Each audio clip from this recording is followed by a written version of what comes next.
This is what could have happened. He admitted her and put her on an IV and gave her some medicine to basically progress the delivery. She labored for about 10 hours. At about 8:40 in the evening, she was fully dilated and told her to start pushing. Well, during the course of the pushing, the baby stopped descending. There's something called a shoulder dystocia, fancy word for saying that the baby's shoulders could not fit through the pelvic girdle. It got stuck by the bone there in the pelvic girdle. That was recognized, and what wound up happening after that is just brutal. Dr. St. Julian came in, and she, in the process of trying to deliver this baby, pulled on the baby's head and neck so hard and manipulated them so hard that the bones in the baby's skull, face, and neck were broken. When Dr. St. Julian finally took Miss Ross to the operating room for a C-section, cesarean section, where they cut the belly and deliver the baby through the abdomen, when the womb was open, the feet came out, the body came out, and there was no head. The head was stuck in the vagina, and the head subsequently was delivered vaginally. But today we can say, thank God, this is how it turned out. Robdons, subscribe, like, share, and comment, yo. Yeah, let me tell you now, we are the Robdons, bringing you blogs from the positivity in you. Check in with us, we'll bring you fun, education, family, marriage clips, yeah. Stay tuned for the challenges, fame moves and travel. We got your back. Subscribe, like, share, and comment. Mr. God got you, yeah. We are the Robdons, yo. Like, share, and comment, yeah.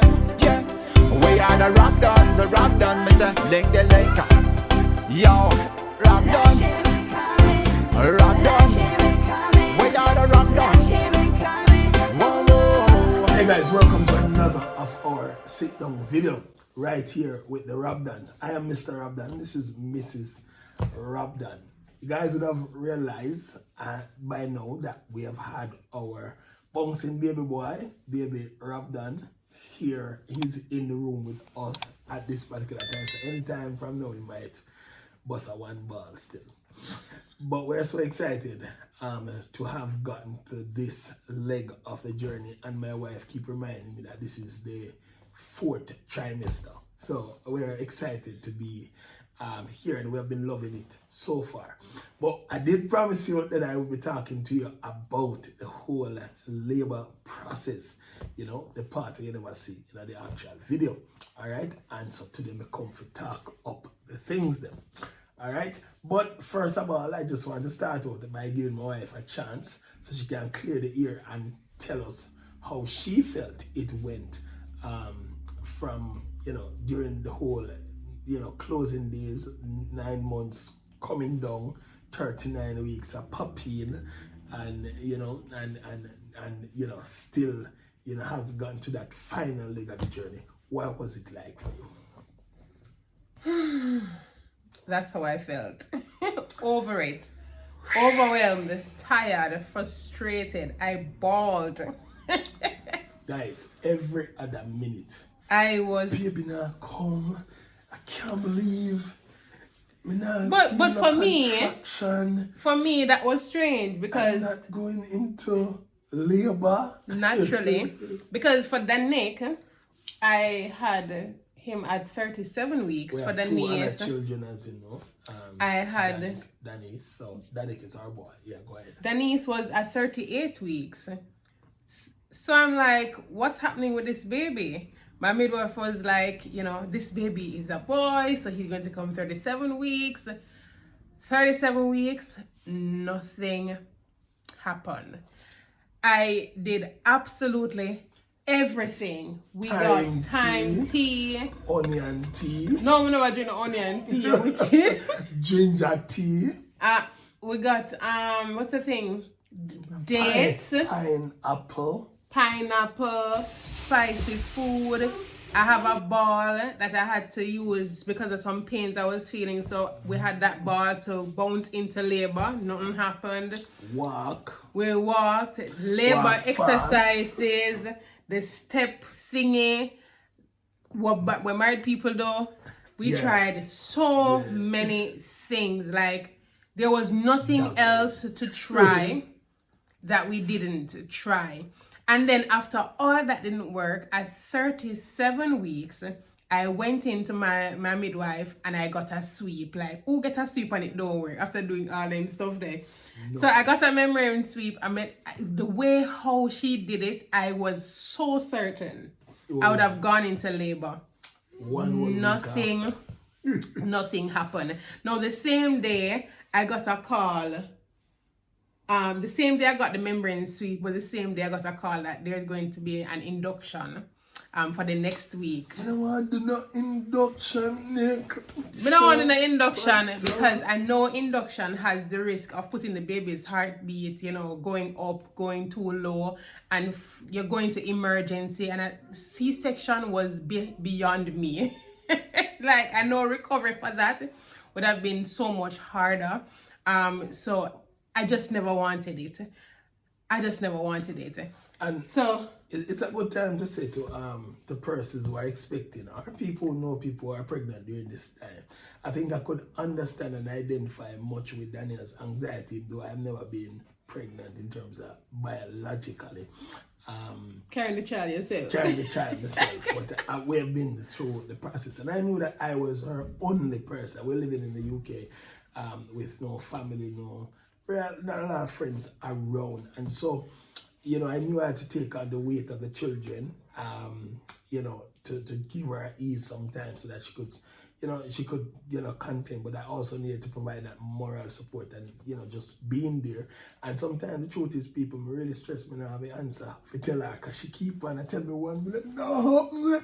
And sometimes all I would just say well, honey, you can't blame me. You saw that letter that came from the consultant. But I'm not saying I'm blaming you. I'm just looking at how we can support. I'm identifying with the process that, you know, I could understand why you were sort of, you know, in and out, stressful at times. But just being there are times when I saw her crying or find her, she go hide in a little space and ball.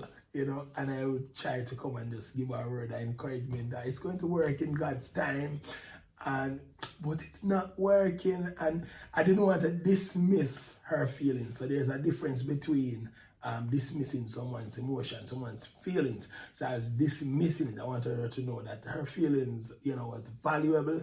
It makes sense that you're feeling this way. You have reason for feeling this way. But there is hope. But the only thing we can do at this time is hope. We can't really change anything. So let's enjoy the process. So there are times I'll take her out for a little drive. Late night, you know. Late night. You know, just a little get her away from the environment a bit. Get her mind on something else. And there's another chance to let her know that I'm actually there. So I'm just saying that during the process of pregnancy, that this is actually important, especially when it's coming down to that closing part. We don't want the video to be extremely long, so we'll go right up to the particular day. So you guys have heard from the beginning that we never really have a lot of friends, but thanks to people like Carrie, Ghislaine stepped in when Carrie had to attend to something, then Portia came over with the girls, and that was a big help.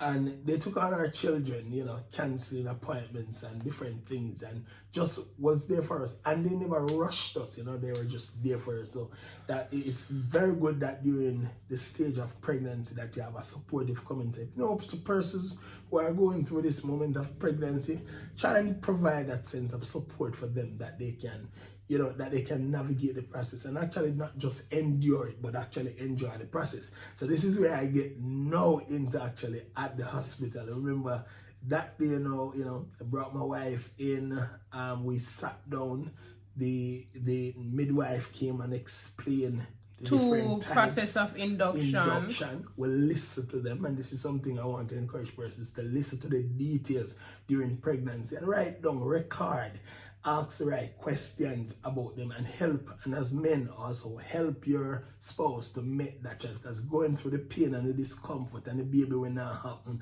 and all of the anticipation of what is to come, sometimes they really don't have, you know, they need that support to make that kind of decision, to let them know that they're not in it together. So I was there, I listened.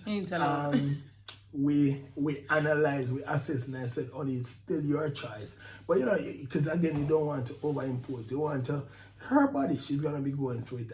So we listen to the advantages where they didn't talk about the disadvantages and limitation. We ask about those, and then you know, on the, you know, it's your choice. But I think if you look at it from this angle, this might be a little bit more beneficial.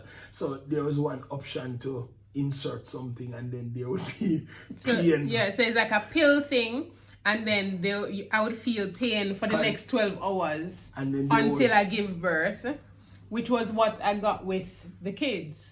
Right. And that lowered Danik's heart rate. Right. So we asked about that too and heard that, oh, that one can impact the child's heart rate. And we're like, oh no, we want our child to be safe. We want to get through the process. You have come this far.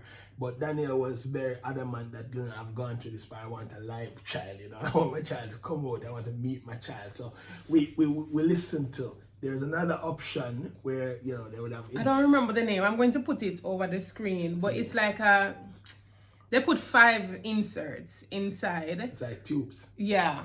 Right. And it thinned the cervix. And after taking that, there was no pain still. Right. So, but that was the point. They had explained to you that the most painful, discomforting part of it was the insertion.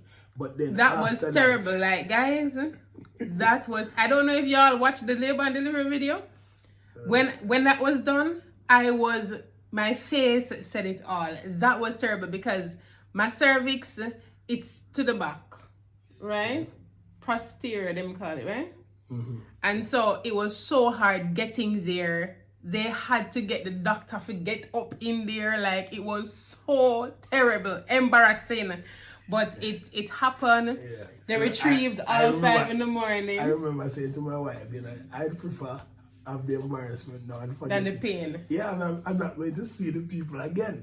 So that's it. And of course, I'm like, your information, whatever happened, is going to be quite private. It's not like someone is going out there to share it, going to be reliving the moment. So only us will actually know about it. And when you're comfortable to talk about it, you can actually talk about it. So yeah, you know, that level of support, guys, is very, very important. Now, leading up to the pregnancy, my wife used to feel like I'm actually prepare. Like some days, you know, she's like, you know, I'm prepared, you know, and I would be doing my little research. Reinforce it in the head that I don't have my mom here, like we don't have no family here, like you missed Danik and Denise's birth. Well he didn't miss Danik's birth really. It's just that after crowning him run out. For Denise never wait until after I'm finished work. So by the time he came, she was out already. So this was his last opportunity to experience the whole process. So I'm like, you're going to miss it too, especially one of the day at the hospital. Yeah. So it's important, again, guys, that during this time, you know, women get a little bit impatient. The judgment not very clear. Sometimes them, you know, 5 minutes for them feel like 5,000 years. But you have to also try to be on top of things. For me, I couldn't, although she was at the hospital, you know, calling me and texting me if I'm not coming. I also knew that there are things at home that need to be put in order. Need to make sure my children have this to eat and all that kind of stuff. So I was running between the supermarket, the stores to get different things that would have been easy for them. So there would be no problem with the person that they actually stayed with. So there are other things I was just taking care of. But I was monitoring the process and just making sure that I'm actually there. And so when I'm calling her and she's a little bit more impatient, I'm trying to, you know, provide that kind of support. And she was quite understanding too in it. I think she thought at least, the very thought I was actually on her side. I was doing my best on this other side. But I can imagine going through pain. You know, that's not the point. So anyways, guys, so let's get into it. So when they came, they took out the inserts the next morning. Yeah. When they took out the inserts, the next step was for them to break the water. Mm-hmm. When the midwife checked me, she was like, I can't break the water. I have to wait another 12 hours. They're going to give me something to progress it some more, and then I'll have to wait another 12 hours. I'm like, 12 hours? I have kids at home. We need to get this out of the way and go yard and stuff. So she said, all right, I'll try to get a second opinion. So she got another midwife. And so it's important Yeah. that you try to get a second opinion? Well, let me big up. I'm gonna use this time to big up South. We're gonna wait until the end, but I'm gonna big up South in Hospital because we read a lot of reviews and my wife perhaps not know, but I have read these things. I didn't discuss these things with my wife. But I read it too. It said that they have a higher rate of black women dying in labor there. Yeah, and I tell you guys that that you have to be careful of what you read and also control the conversations. I wasn't totally honest with Daniel about how I was actually feeling. At times I kept back what I felt because I didn't want her going through the process to feel overwhelmed. But I was deeply concerned, having read, you know, the different reviews about what they say about black people, and then I was actually, you know, watching this video of a mother was talking about her daughter was a YouTuber who actually died, and then we hear all the statistics about, you know, that black women are more likely to die, and then me all the things are that something that must the service and must the different, you know, how them treat black people different or they neglected them. But let me just use this time to big up the South End University Hospital and big up the we are every member of staff that catered to us was fantastic. Member. I'm going to mention Jess, and there are other people I can't remember the name. But Jess I'm going to big up the student nurse too. that worked with Jess. You know, fantastic persons. And there was a pregnant midwife who was there before Jess came changed over to take up the ship. And I want to say that these are totally white people. They're absolutely white people, but their service was excellent. They were patient. They were encouraging me with enough self-love. Ask one of a question because I want to make sure, because I went to my bed like about 2 weeks after, 2 weeks before. I got dreams and lose my wife and my son in delivery process. And I was like, oh my God.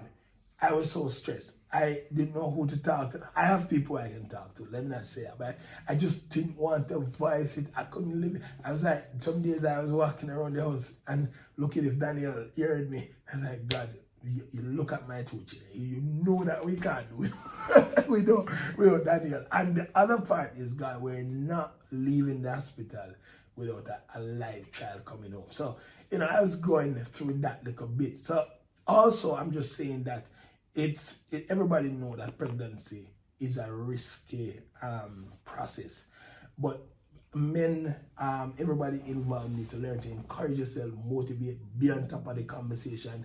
Yes, watch what you read. Sometimes people are disingenuous, so make sure that you read and don't just believe everything that you do. Just try to go through the process. I looked at it and this is the hospital that is nearest to us. People have gone through and they have been successful. Our story will be successful that way. So now, guys, I finally left home and decided to go to be there with my wife. Going there, I was like, well, you were back and forth since the beginning. It's just that morning he wasn't there until late. He came and he took my breakfast planting. It was planting, and egg. So I was bouncing from home. We have positive vibrations, our devotions needed to keep that going. My wife was adamant that still need to go and I need to be professional, just like normal. She loved our God and committed to our service. So I had to make sure I still got those things done and make sure my children got their bath and that they were also all right, just like when their mother would be home, and that they would be all right, and trying to support them as we go through. So from there, finally I decided this is going to be the closing night.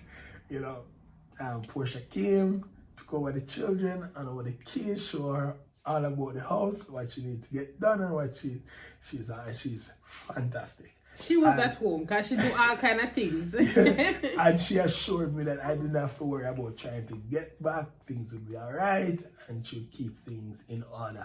And well, we're just so happy. Again, I normally speak about people and not color, but I think it is necessary for us to point out, because sometimes when people think about white people or people of race, people automatically start think that people are mean. And I'm just saying that these people are very good to us. They're white, but very good people to us. And let me just put that out there. So big up yourself, Portia, and your daughters for stepping up. And Coco. And your dog. For stepping up and being there for us in Overnight. our time. Overnight. No, I left and I got to the hospital and I came in. My wife didn't recognize that I was actually there. And, prior leading up to this, I had been doing my research, trying to know what I need to do during pregnancy. And something I read somewhere was a father saying that, remember, it was like he was coaching me. Remember that you are the leader on the birthing team. You have professionals that are there. You can ask them for questions, ask them for support. They're there to support you. But you are the leader. Take charge. Let your presence be felt from the moment you get there. You will even give them confidence. And even if they were not going to do what they're supposed to do, just because you're there and you're very comfortable and asking the right question, you know what needs to be done and asking about questions, they are going to step up the game and you're going to be comfortable and the outcome is going to be better. So from the moment I walk into the hospital, I step in like a medium doctor. And every medication, what's that name? What is it for? What are the side effects? What is it?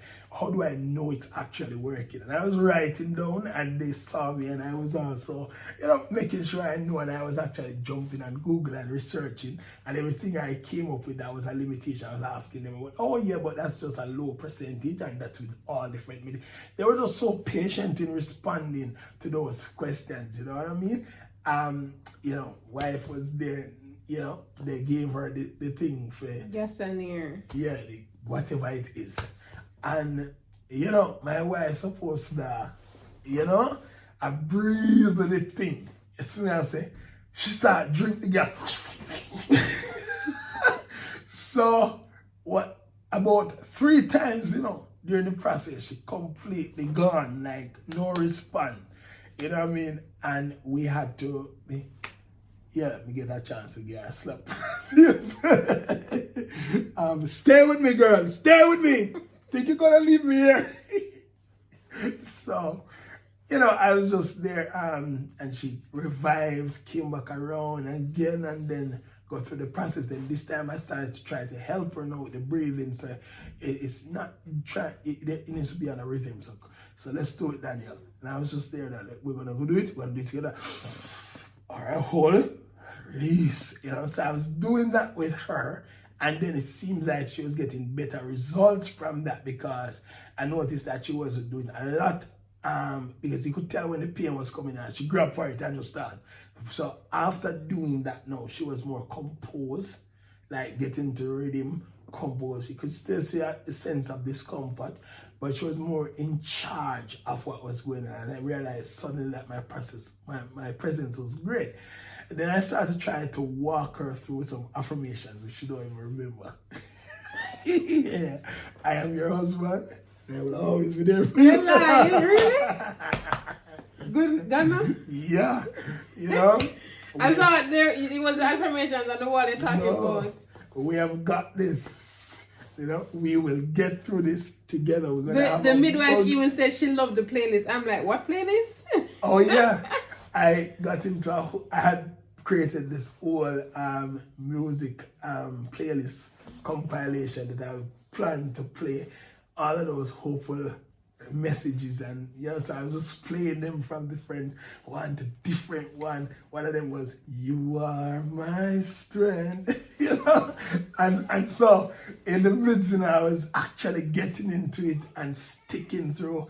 I was rubbing back. I remember having back pains and telling you to rub my back. I remember that clearly.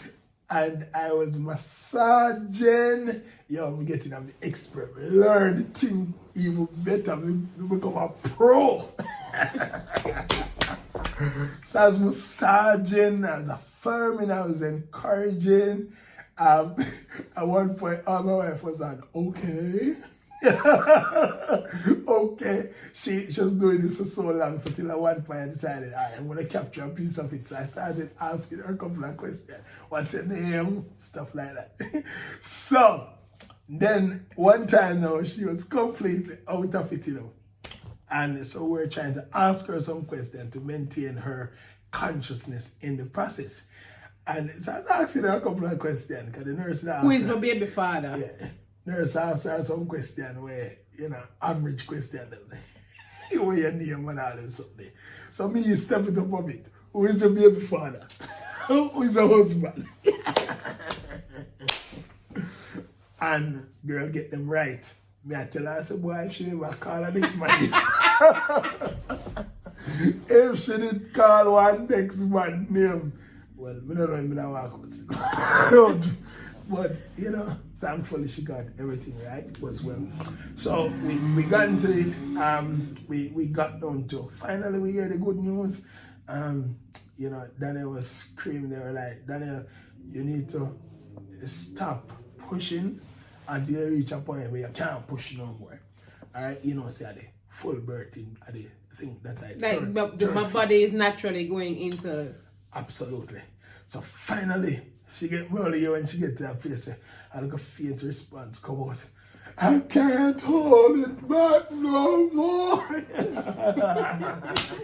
So yeah, nurse rush round, check. Oh my God, baby head is crowded. Now before baby had a crowd, they said they needed to monitor the heart. But what happened now, they were putting some technology that young them have by the belly. The scan thing that I had initially. Right. But then now they must say them now get the accurate reading from the baby head or something like that. So what they didn't know was heart. The baby's heart. Yeah. So they were going to insert something on the baby head. To get the heartbeat. To get the heartbeat. So when them go in the first time, hear them know this have too much here. We can't get it on there, we're not getting any reading. So they had to bring in some other professionals to come in and check. And that was very good. You saw that you know, a midwife didn't feel like she have to do it. You could tell that she had a lot of support. She didn't feel like she have to do it by herself every single time. So she go and she gets somebody else and say, no, I can get it done. And she come and tap it in and baby heart a flow nice and thing. So yeah, we get to the point the baby had a crown and thing and girl a push. Mommy was on the phone. And of course, at that time, I went me did get really tired and just say, all right, you see a massage all on your tired. Let me start help you. Get some rest because you're going to need the strength later on. Oh, she was so good. She was like, I'm not coming off the shift until this baby is born. So she was very encouraging and supporting to me, even in my, you know, those low time when it look like nah me up way and guys. Because at one point I remember her saying, I think I tapped out after she saying I was 4 centimeters again after saying I was 4 centimeters after a few hours. Yeah, that was about from after 10, so a long time. So that's one of the, I remember saying to him that my back, so he used to rub my back, and I remember saying, oh my God, I'm not progressing because I'm still 4 centimeters for a few hours. And they were like, you're doing so well. Like, you know, for every negative came a positive. So big up on yourself. You guys were very good. And guys, if you're in the UK and look a good hospital, if you come give birth, come down. Southern is good. Come. But seriously, mommy, I heard after mommy was on the phone, daddy run out of the room. Yeah, because good girl I go and bother on them. She was on the phone. I decided, all right, let me just get on now and get into the support and so they're like, Dad, you sure you're gonna be able to handle this? I say, I'm ready for this, guys. I don't know. I don't know if me drink some supper gel, but they fully boost up. So I felt like I could do it. So and you know, when a doctor like, you know, some people faint and you feel like you're going to faint, I'm ready for this. So good girl, baby head come out, but then baby now come so. But me only see them like emergency and room full of doctors and nurses and all sort of different uniform. People one sit there, so one sit over there, so. And then, doctor came and reminded me that I know I discussed earlier that you guys don't want to do C-section and you don't want any cut. I'm going to do my very best. All right. I know that as your mom, your wife, was opposed to when they call someone removing a shoulder and thing, but we have to do something to save her and save the baby. So they call this shoulder distortion. Yeah. So the baby was stuck because he was too big. So the head came out and the body couldn't come out. So you don't know, good boy Robdons say, yo, watch out. Lick out shoulder and take out baby. So I just say, all right. And him good. So me I said, doctor going skillfully man and take out boy now. Like me I tell her about 3 seconds. And licking back shoulder and put him down. So the night before they had given my wife, I decided, because she so out of it, that they explained to us a different kind of painkiller. There was one that they say, hopefully the baby don't born within 4 hours, because if the baby born in 4 hours, he's going to probably come out, knock out, unconscious. And so I checked the time, because at the time she was 6 centimeters. She don't know. So I don't have a clue. Yeah. So real delivery is supposed to start at 10 centimeters. So I was checking the time that it took for her to get to 6 centimeters. I mean, I said, all right, the shortest time before her to get to 4, I think it's going to be around. So I started count about 7 o'clock, right? Boy, I decided to come at 5:06. So the process for him to come out start around 4:33 thereabout. But him actually never born until and 5:06 thereabout. So yeah, boy, I come out and him lie down over there for like about 5 minutes, people. But here they must say 1 minute behind response. 2 minutes behind response, 3 minutes behind fluffy. Baby is fluffy. And me I said, Jesus, see that God me tell you, and me look away as up after me wife, she just chit out now and say nothing neither, I'm gonna rub her and I say, you're gonna be alright, you're gonna be alright. You're not chicken for But then, them say, they call me and say, we're gonna have to move him. What they call ICU? And NICU. Right. What about that's something where them I will move the baby to. So them it's baby ICU. Right. So they're like, if I wanted to see him before him going, because I'm have to go try revive him and thing. So of course I want to see my boy. So being a preacher, all me feel like me have left to do is go and go bless the boy. So me lift up my hand and I walk over and I say, son, I bless you now in Jesus' name. When you're the boy go, ah! You're the doctor to me, but he's responding now, which is a positive sign, but that's still not enough for us not to move him. The boy start on a consistent, but why? He's like, see me daddy, don't let me move. And so, he went on like consistent. He didn't have to just give up. And then his shoulder, he was moving his hands to Hunted. So. Yeah, and me miss the part, people, when we get the chance to run, go do the little clip off. But you clip that off before you go over this now. Absolutely. Me miss that part. So me get the clip off and little thing them and set my boy free and thing. So he started to cry and came around. So I had him for a while and then came with him mom. Oh, you held him before they took him to me? Yeah, man. So I had him before. I know they took him to me, but at that time I still wasn't so fully conscious. So, guys, there you go. I went through it. My wife, for her it was painful and uncomfortable. For me, it was fulfilling. I really enjoyed the process. It was meaningful to me. Guys, 9 pounds, 6 ounces, no tear. Absolutely. Yeah, I think I'm the one for the team this time. I met that now. I think I'm me. Sure, yeah, doctor. But you know, guys, I was really into it, and if this, I said to my wife, this was my first child, should I get ready to go back next year? Because I really enjoyed the process. I was really involved in this from the get-go. Not that I was involved in the other times, but you would have had some help and support from other people a lot. Here it was down to the two of us a lot, and a lot of the crunch time decision and support was just up to us. So I was very, very much involved here. If I was back in Jamaica, I'm sure my mother-in-law and other persons have been stepping up and supporting a lot, which would have eased the pressure off me. But sometimes pressure is good because pressure brings fulfilling experience. So I'm saying to, as we close out this video, I want to say to couples, especially men, let us change the narrative.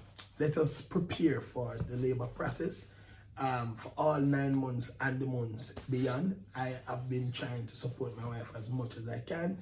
You know what I mean? Be there, try to take the child when I can, you know what I mean? And just trying to be in the whole process, changing, Bathing. You know, just be there. And I'm just saying that when you do that, the process is more fulfilling, you enjoy it. And so I really feel like a thought of a better person, having just gone through this process. So if you're expecting or in the future you're looking forward to express, I just hope that you're going to have a great experience as you go through it. And remember to put God in the process, because once God is in the process, absolutely everything is copacetic. Peace.